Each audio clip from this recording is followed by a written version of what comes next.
The bar on the edge of the station was a place where stories went to die. Smoke hung thick in the air, starlight barely seeped through the reinforced glass, and the rattle of broken machinery hummed beneath the floor. Among the mismatched crowd of smugglers, mercenaries, and drifters, one figure drew a steady stream of laughter from the largest table in the room. A human sat alone, shoulders slouched, his glass perpetually half spilled across the table. He looked as though he had been poured into the chair hours ago and forgotten by the world. The alien mercenaries across from him found this pathetic sight irresistible. Broad, scarred brutes from a warrior species known for crushing battles in exchange for coin, they were already drunk on arrogance before the liquor ever touched their lips. They nudged each other with clawed elbows, tossing out insults that landed with the force of boulders in the otherwise idle murmur of the bar. They called him an ape, a soft-skinned animal who had stumbled too far from the safety of his cage. They laughed about Earth, dismissing it as a mudball where creatures still fought over scraps of food and dirt. The human's head lolled forward, his hand missing the rim of his glass once, twice, before finally pulling it close enough to drink. A thin trail of liquor dribbled down his chin, and he made no effort to wipe it away. His clothes carried stains of travel and neglect, boots scuffed, jacket worn to threads. Every detail seemed to confirm the mercenary's story. Here was a man who didn't belong among them, weak even in the one place strength mattered least. The jeers grew bolder. One mercenary imitated a loping walk, dragging his arms in an exaggerated ape-like swing. Another slapped the table, mimicking the sound of primitive drums. The laughter rolled louder, cruel and unchecked, until other patrons began to turn their heads. Some sneered, others smirked, but none intervened. Humans were rare here, far from any settled colony, and the mercenaries' dominance of the room was absolute. To challenge them was to risk being broken across the floorboards before the first protest left the lips. Still, not all the eyes held contempt. A few of the quieter onlookers studied the human more closely. They noticed the scars etched faintly across his knuckles, lines too precise to be accidents. They noticed the way his gaze, when it did flicker upward between gulps of drink, seemed less clouded than his swaying posture suggested. There was a rhythm to his movements, sloppy yet deliberate, like a dancer pretending to stumble while keeping perfect time to music no one else could hear. The mercenaries pressed closer. One knocked the human's glass from his hand, shattering it against the floor. Liquid hissed and steamed on the heated plates beneath, the stench of cheap alcohol mixing with the stale smoke.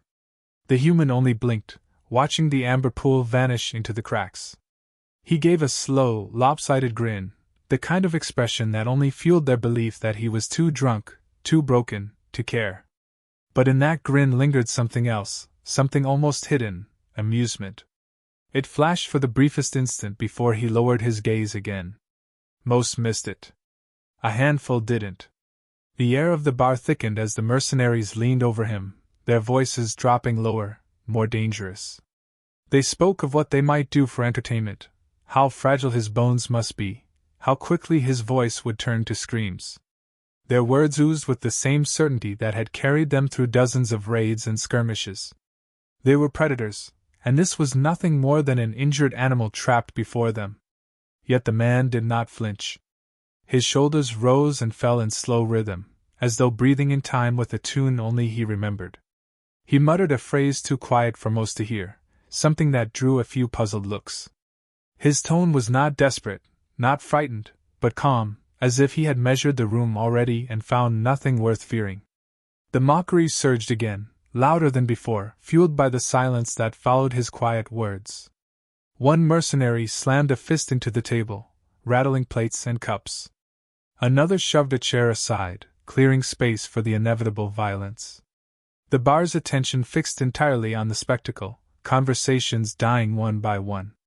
The only sound left was the laughter of the mercenaries, and the faint hum of the station's failing systems. He remained motionless, staring at the shattered glass on the floor. Slowly, deliberately, he picked up a fragment, turning it between his fingers.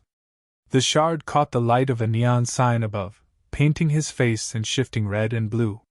His expression was unreadable, half drunken haze, half something sharper. The mercenaries mistook the gesture as pathetic, a drunk man playing with broken toys. The few who paid closer attention felt their stomachs tighten, though they couldn't explain why. The room had grown tense without anyone noticing.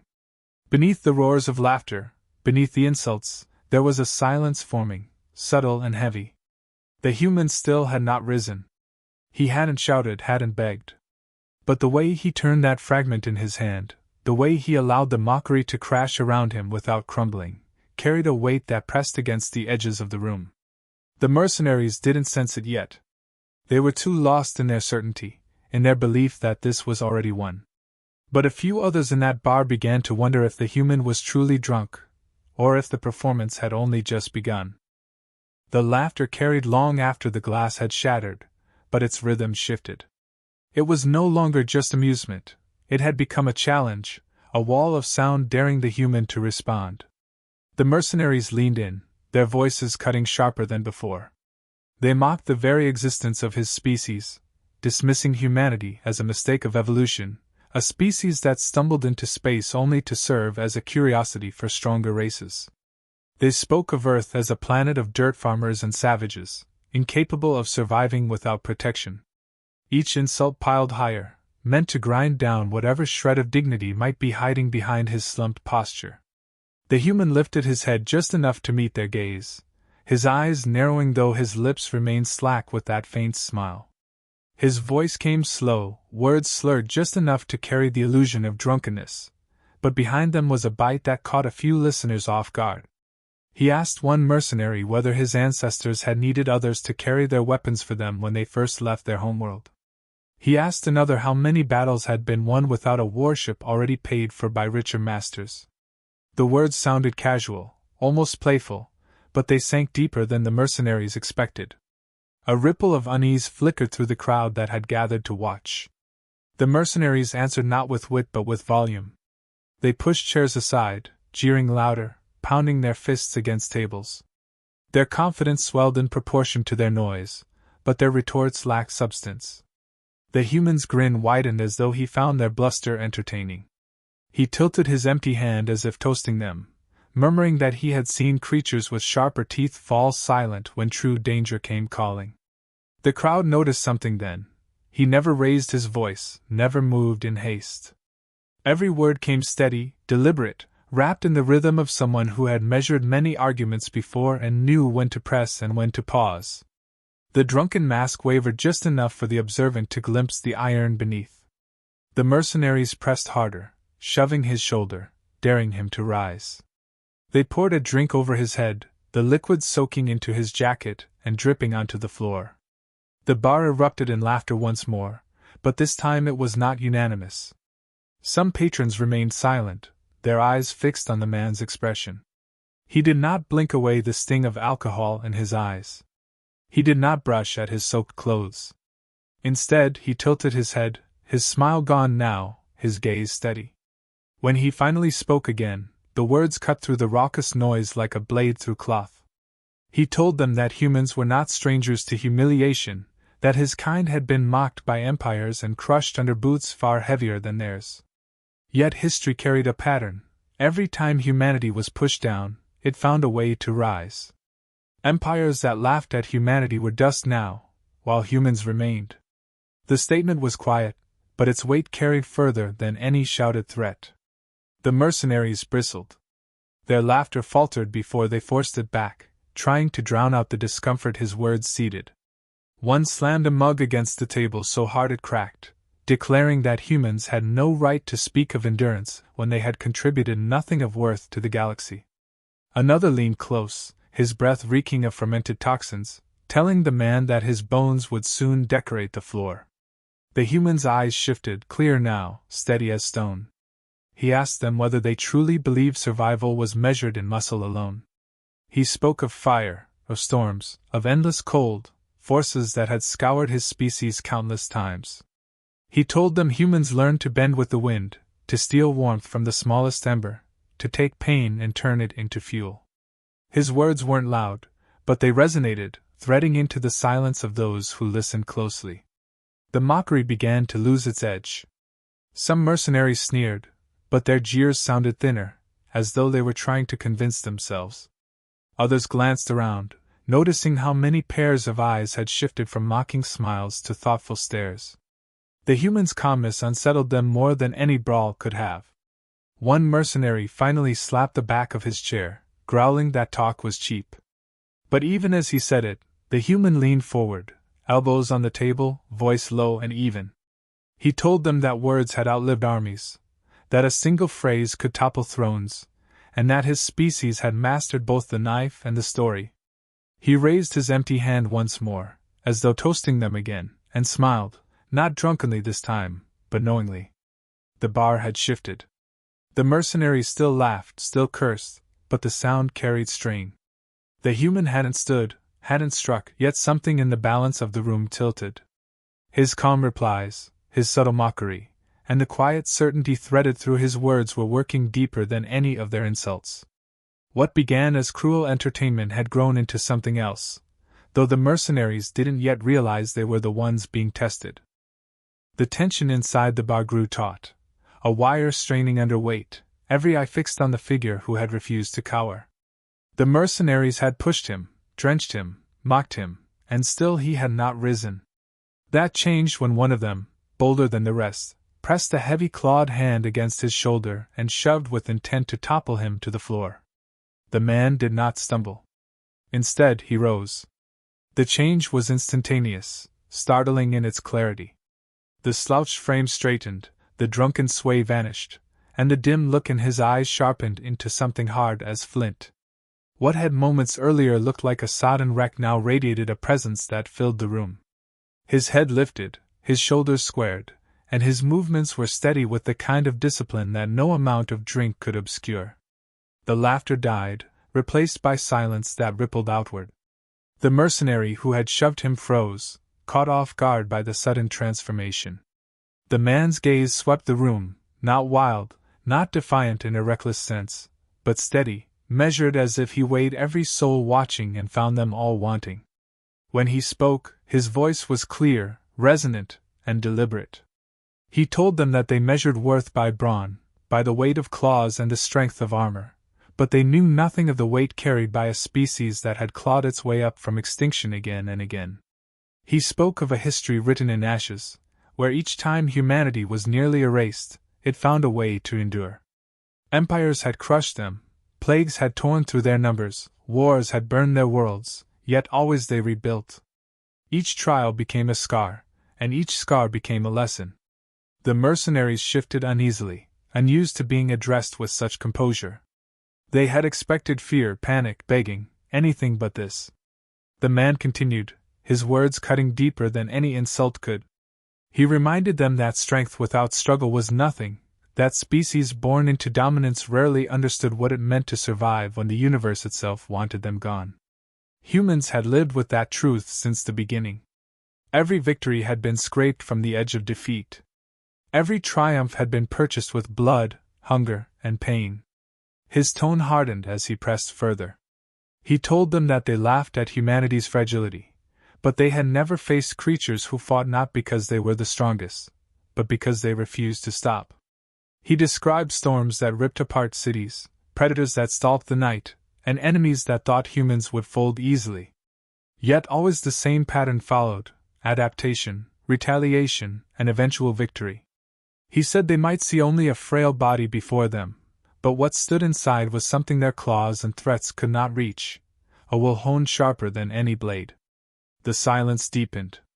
Even those who had smirked earlier leaned forward now, drawn in by the conviction threading through his voice. The mercenaries exchanged uneasy glances, each waiting for another to break the stillness. The man did not give them room. He raised his voice only slightly, not shouting but ensuring every word carried.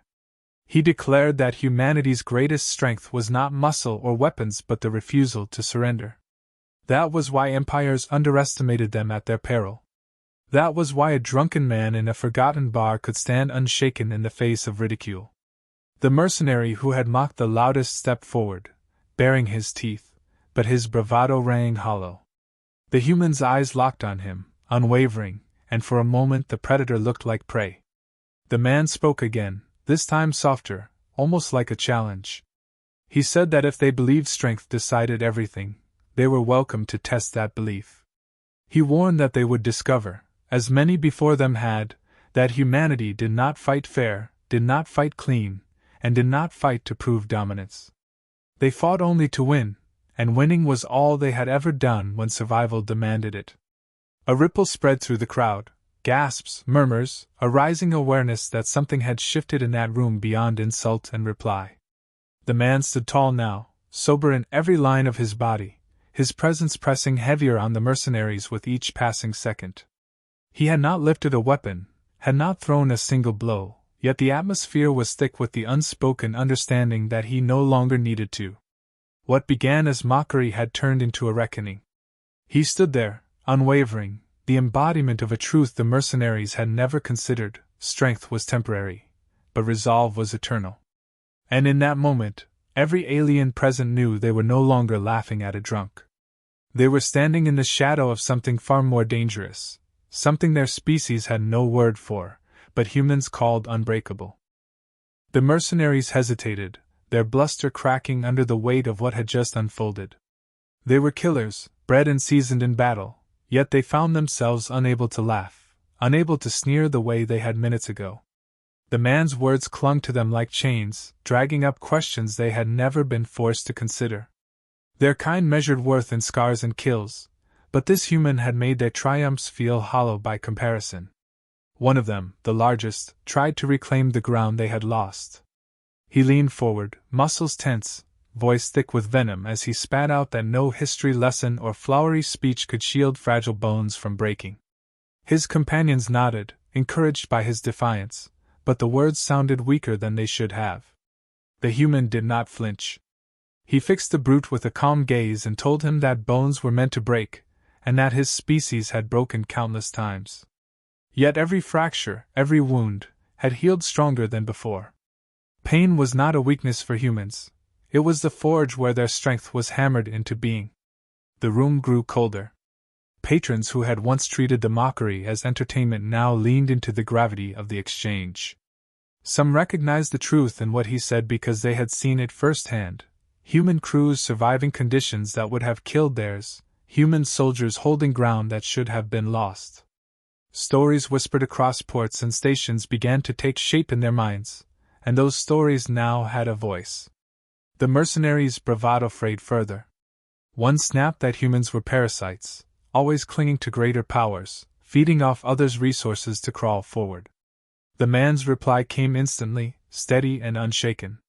He told them that parasites consumed without giving back, but humanity had given the galaxy something it had forgotten: imagination born of desperation. He explained that every empire eventually believed it was invincible until humans arrived and proved otherwise, not through might but through unpredictability. To face humanity was to face a creature that refused to play by the rules, and that was why stronger species feared them once they truly understood. His words struck harder than any blow could. The mercenaries shifted in their seats, their claws tapping against the table, their silence louder than their earlier jeers. They wanted to rise, to crush the man where he stood, but every instinct screamed against it. This was not the reaction of a victim. This was the bearing of someone who had seen monsters greater than them, and walked away alive. To drive the point deeper, the human bared a forearm scar, a jagged line running across flesh that had clearly been torn open by something savage. He spoke of a battle fought not with weapons of war but with teeth and blood, where survival had meant clawing through the dark against odds that promised nothing but death. He told them that he had not been alone, that humans had stood shoulder to shoulder, and even when bodies fell, the line had never broken. That, he said, was the essence of his kind, never yielding, even when reason demanded surrender. The mercenaries faltered. Their strength had always been intimidation, the certainty that fear would sap an opponent's will before the first strike. Yet here, no fear answered them. Only a presence growing larger with each word. They realized then that the mockery had reversed. They were no longer the predators circling prey. They were prey circling something they did not understand. The man's voice softened but lost none of its force. He told them that he did not seek their respect, nor did he care for their opinion of his species. What mattered was the truth they had just glimpsed, that humanity could not be measured by the scales they used for themselves. To underestimate humans was to invite ruin, and he assured them that ruin would always arrive faster than they expected. By then, the bar was silent. Patrons held their breath, as though a spark could ignite violence at any second. The mercenaries looked around and saw only eyes that no longer admired their strength but weighed against the humans' words. In that unspoken judgment, they had already lost ground they could never reclaim. One finally shifted, hand twitching toward a weapon, but stopped. The man's gaze met his with such unyielding certainty that the mercenary froze. In that locked stare, every promise of violence, every instinct for dominance, shriveled. For the first time, the mercenaries wondered if striking would end not in victory but in a lesson they would not survive to share. The balance had shifted beyond repair. A lone human, mocked as drunk and broken, had turned the room into a tribunal, and the mercenaries stood on trial. The verdict was already written in the silence pressing against them, fear disguised as respect. The air was brittle, as if the entire station's atmosphere had thinned in those silent moments. The mercenaries had been reduced from roaring beasts to shadows of their earlier selves, their swagger hollow, their bravado cracked. The human stood calm and steady, his presence now heavier than the weapons holstered at their sides. He did not posture, did not sneer, but the quiet certainty radiating from him was more dangerous than any drawn blade. One of the mercenaries, desperate to salvage pride, let his hand brush the hilt of his weapon. The movement drew every eye, but the man did not move, did not tense, did not even acknowledge the gesture beyond the faintest flicker in his gaze. His composure told a story sharper than words. If steel were drawn, the outcome would not favor those who believed themselves stronger. That realization seeped into the mercenary's mind, draining courage from his limbs until his hand fell back to his side. The human spoke again, his voice even, carrying with it the weight of inevitability. He told them that victory for his kind had never come from being feared or worshipped. It had come from persistence, from surviving where others faltered. He explained that the galaxy's mistake had always been assuming humanity's fragility was weakness. Fragility, he said, had been their greatest weapon, because it forced them to adapt, to learn, to claw out victories in places where no one else could. That was why they were still here, and that was why they always would be. The mercenaries had nothing left to hurl back at him. Their silence spoke volumes. The man's words had stripped their dominance bare, leaving them with the uncomfortable truth that their strength was shallow compared to the will standing before them. Around the bar, whispers stirred, not mocking now but heavy with the weight of realization. The phrase repeated in low voices, "Humans endure." The man lowered his gaze briefly, then lifted it again with a faint smile that no longer resembled drunkenness. He told them that this moment would not follow him, that he had no need of stories. Instead, it would follow them. They would leave this place and carry with them the knowledge that humanity could not be broken with ridicule or intimidation. He promised they would remember the weight in their chests, the silence choking their laughter, and the way a single man had stood against them without needing to lift a hand. The mercenaries shifted uneasily. Their pride urged them to lash out, but their instincts betrayed them, screaming caution. They were killers, but they had lived this long by listening to the voice that warned of hidden danger. That voice now shouted at them that attacking would not end with victory. And so, for the first time, they chose silence over violence. The man leaned back slightly, exhaled slowly, and reached for a fresh glass brought by a bartender who moved with the reverence usually reserved for priests. He raised it in an unspoken toast, then drank deeply, his movements unhurried. Around him, no one dared to interrupt. The mercenaries' dominance of the bar had been erased, replaced by a quiet respect born not of fear alone but of recognition. The man had turned their mockery into a lesson they could never forget. As the whispers spread, a new story began to take shape. It would travel with merchants and drifters, carried from one port to the next. The tale of a human who had been mocked as drunk, humiliated as weak, and yet had stood to speak with a voice that stilled killers. It would twist in the retelling, as stories always do, but its core would remain intact. Underestimation of humanity was not survival, it was suicide. The man finished his drink, set the glass down, and let the silence linger. He said nothing more, because nothing more was needed. The lesson was complete, and the weight of it filled the bar more fully than any brawl could have. Without a shout, without a blow, without even standing until the moment mattered, he had won.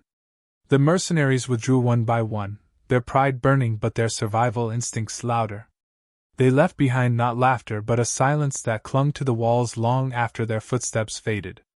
The patrons watched the human quietly, their expressions a mix of unease and newfound respect. He remained where he was, calm, unshaken, as though he had expected this outcome all along. The night resumed, slowly, cautiously, but nothing was the same. The story had already begun to take root, and long after the human departed, it would continue to grow. The galaxy would learn, as those mercenaries had learned, that humanity's power did not lie in strength of flesh or fury of weapons. It lay in the refusal to yield, in the endurance that no storm, no empire, no enemy could erase. And those who heard the tale would remember the man's unspoken promise: humans rise.